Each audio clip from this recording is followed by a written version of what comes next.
Buddhism originated from the life and teaching of the historical Buddha Gautama, who probably lived in the 5th century BC. Even though his life has been embroidered with many myths and legends, behind them we could still detect the life story of a real historical person.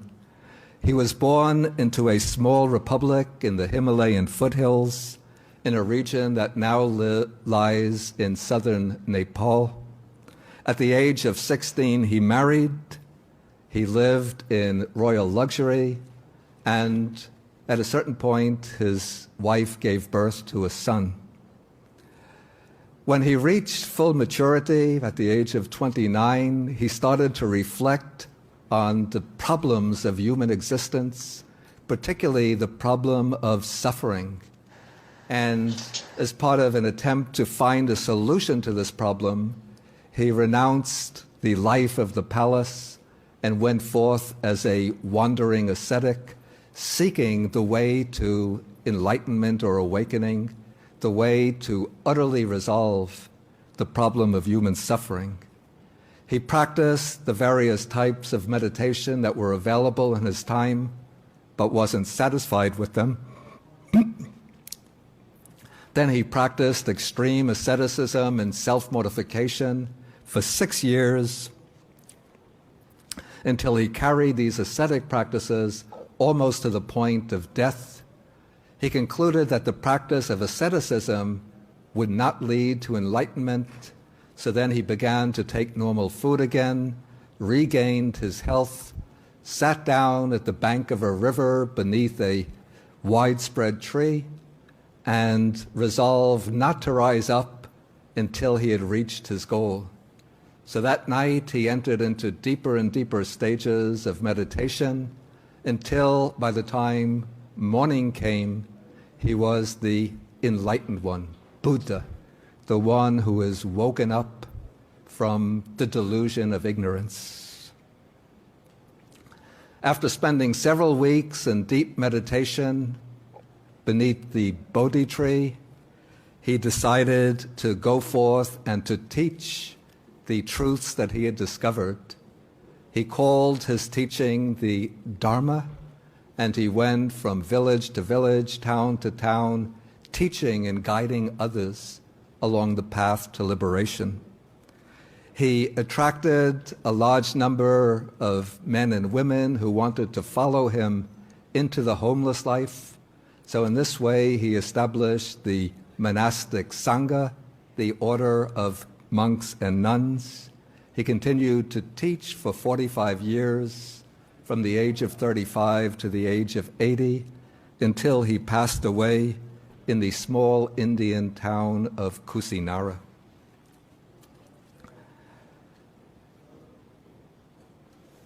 Okay, now we raise the question why the Buddha's teaching has been spreading so rapidly and attracting so much interest in the United States today. I mean, this is a teaching 2,500 years old. It might seem that we could assign it to the museums and the textbooks of ancient history, and yet we have scientists, economists, a few politicians, educated people attracted to Buddhism, practicing Buddhism, even becoming Buddhist monks and nuns. So how do we understand this? To explain this, I would resort to two factors. One is the aim of the Buddha's teaching. The other is its methodology. As to the aim, the Buddha formulated his teaching in a way that directly addresses the critical problem at the heart of human existence. This is the problem of suffering in all of its range, from bodily suffering to the inevitability of death, to the problems of grief, worry, anxiety, anguish, and despair. And what the Buddha teaches is not only suffering, but also how to reach the end of suffering, how to find right in this present life the highest happiness and the most exalted peace. In order to clarify this, the Buddha compressed his full realization into a very convenient framework, which he calls the Four Noble Truths. So the first is the truth that life involves suffering. The second is the truth that the cause of suffering is craving, self-centered desire rooted in blind ignorance. The third truth declares that suffering can be ended with the attainment of wisdom and mental purification. And the fourth truth states that there is a practical way to reach the end of suffering, and that is the Noble Eightfold Path.